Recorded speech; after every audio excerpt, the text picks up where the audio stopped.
Hello friends, மறுபக்க viewers அனைவரும் எப்படி இருக்கீங்க? இன்றைக்கி நம்ம பார்க்க போகிற வீடியோ அமெரிக்காவில் இப்போ புதுசாக கிளம்பி இருக்கிற இந்த விவாகரத்து பார்ட்டி பற்றி தான் நாம் இன்றைக்கி பார்க்க போகிறோம். வாங்க வீடியோக்குள்ளே போகலாம்.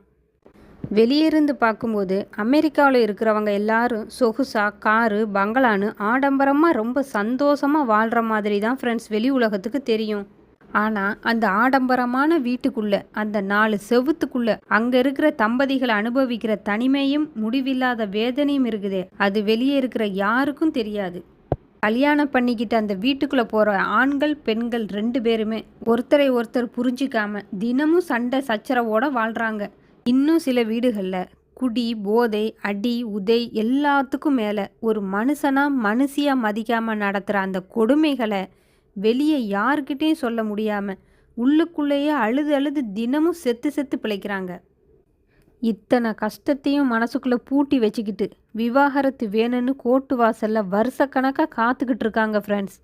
அந்த கோர்ட் கேஸ் அலைச்சல் மன உளைச்சல்னு அவங்க ஆசைப்பட்ட வாழ்க்கையே ஒரு வழி ஆகிடும். கடைசியாக இத்தனை காலமாக அவங்களோட மனசுக்குள்ளே பூட்டி வச்சுருந்த அந்த பெரிய பாரத்தில் இருந்தும் தீராத மன போராட்டத்தில் இருந்தும் அவங்களுக்கு முழுசாக விடுதலை கிடைக்கிற அந்த நாளை தான் அவங்க தங்களுடைய மறுபிறவியாக நினைக்கிறாங்க. அந்த நிம்மதியை உலகமே ஆடி போகிற அளவுக்கு இப்போ வெறித்தனமாக ஒரு பார்ட்டி வச்சு கொண்டாட ஆரம்பிச்சிருக்காங்க ஃப்ரெண்ட்ஸ். இந்த விவாகரத்து பார்ட்டியை அமெரிக்காவில் இருக்கிற தம்பதிகள் எப்படி ஆரம்பிக்கிறாங்க தெரியுமா ஃப்ரெண்ட்ஸ்? இத்தனை காலமாக அனுபவித்த அந்த தீராத மன போராட்டம் முடிவுக்கு வந்துருச்சு.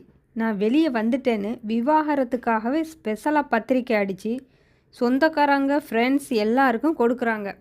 அந்த பார்ட்டி நடக்கிற ஹாலை போய் பார்த்தா சுப காரியங்களுக்கு கட்டுற மாதிரி கலராக பலூனோ தோரணமோ கண்டிப்பாக இருக்காது.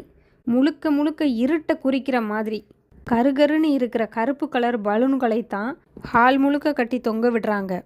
இது மட்டும் இல்லாமல் அங்கே ஒரு விசித்திரமான விஷயம் நடக்குது. விவாகரத்து நாளுக்காகவே ஸ்பெஷலாக கேக் ஆர்டர் பண்ணி வாங்குறாங்க. அந்த கேக் மேலே கணவனோடவோ அல்லது மனைவியோடவோ பொம்மையை செஞ்சு வச்சுருப்பாங்க. இத்தனை காலமாக சித்திரவதை பண்ண அந்த உறவை வாழ்க்கையிலிருந்து முழுசாக வெட்டி எறிஞ்சிட்டதா காட்டுறதுக்காக அந்த பொம்மையோட தலையை தனியாக வெட்டுற மாதிரி ரொம்ப விசித்திரமாக டிசைன் பண்ணியிருக்கோம். சுற்றி நிற்கிறவங்க எல்லாரும் கைத்தட்டி ஆரவாரம் பண்ண இனிமேல் ஒரு புது வாழ்க்கை ஆரம்பிக்குதுன்ற அந்த நிம்மதியோட அந்த கேக்கை சிரிச்சுக்கிட்டே வெட்டி அங்கே இருக்கிறவங்களுக்கு ஊட்டி விடுறாங்க. இந்த விவாகரத்து பார்ட்டியில் அடுத்த என்ன நடக்கும் தெரியுமா ஃப்ரெண்ட்ஸ்?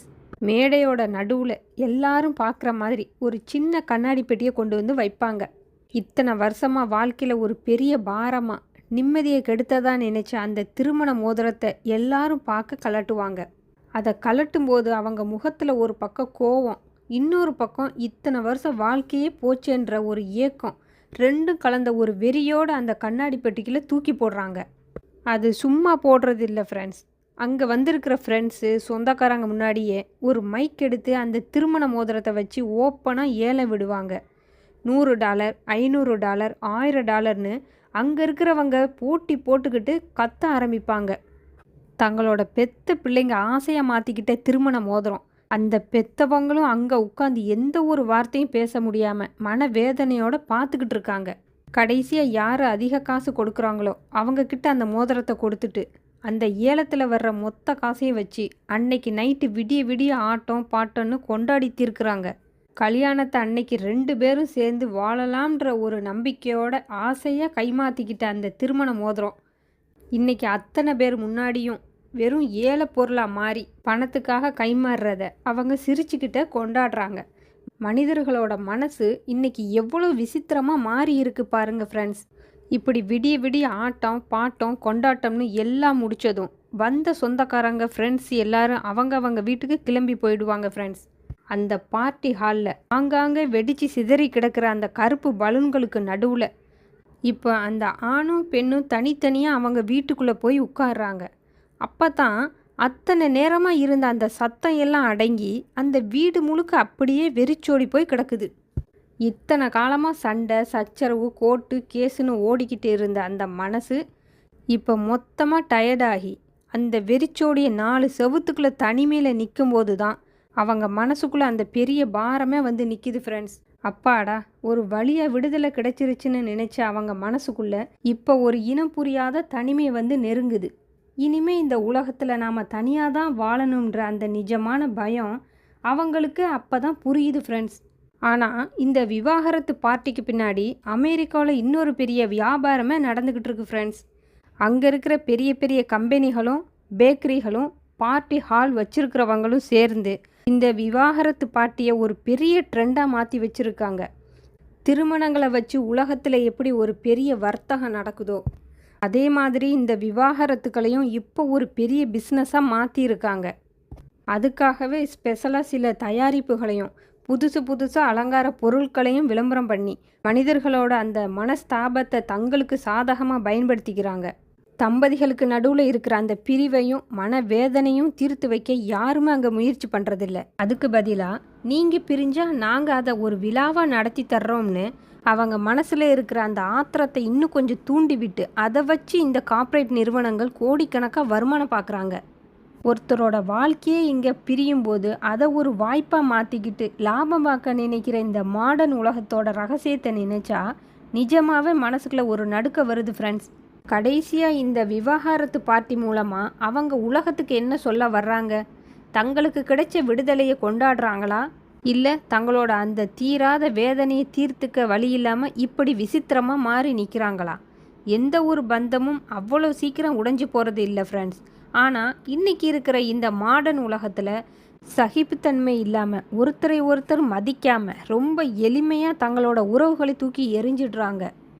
கல்யாணத்தன்னைக்கு இனிமேல் ஆயுசுக்கும் ஒருத்தருக்கு ஒருத்தர் துணையாக வாழ போகிறோன்னு நினச்சி நிறைய ஆசையோடு கைமாற்றிக்கிட்ட அந்த திருமண மோதிரத்தை இன்றைக்கி அத்தனை பேர் முன்னாடியும் வெறும் ஏழை பொருளாக மாறி பணத்துக்காக கைமாறுறத அவங்கெல்லாம் சிரிச்சுக்கிட்டே கொண்டாடுறாங்க. மனிதர்களோட மனசு இன்றைக்கி எவ்வளோ விசித்திரமாக மாறி இருக்கு பாருங்கள் ஃப்ரெண்ட்ஸ்.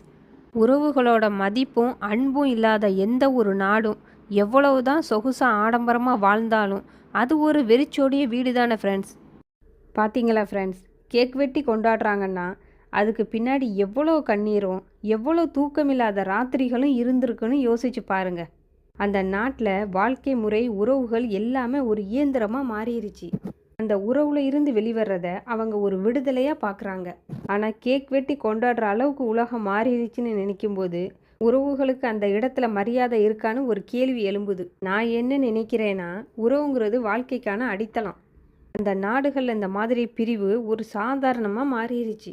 இதை பார்க்குற நம்ம கலாச்சாரத்தில் ஒரு உறவுக்காக கொடுக்குற முக்கியத்துவத்தை இந்த மாதிரி ஒரு வெளிநாட்டு கலாச்சாரம் சிதைக்குதோன்னு தோணுது.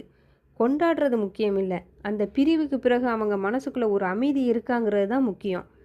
சரி, இதை பற்றி நீங்கள் என்ன நினைக்கிறீங்க? இப்படி வெளிநாடுகளில் பிரிவை கேக் வெட்டி கொண்டாடுறது நாகரிகமா, இல்லை இது உறவுகளுக்கு செய்கிற அவமானமா?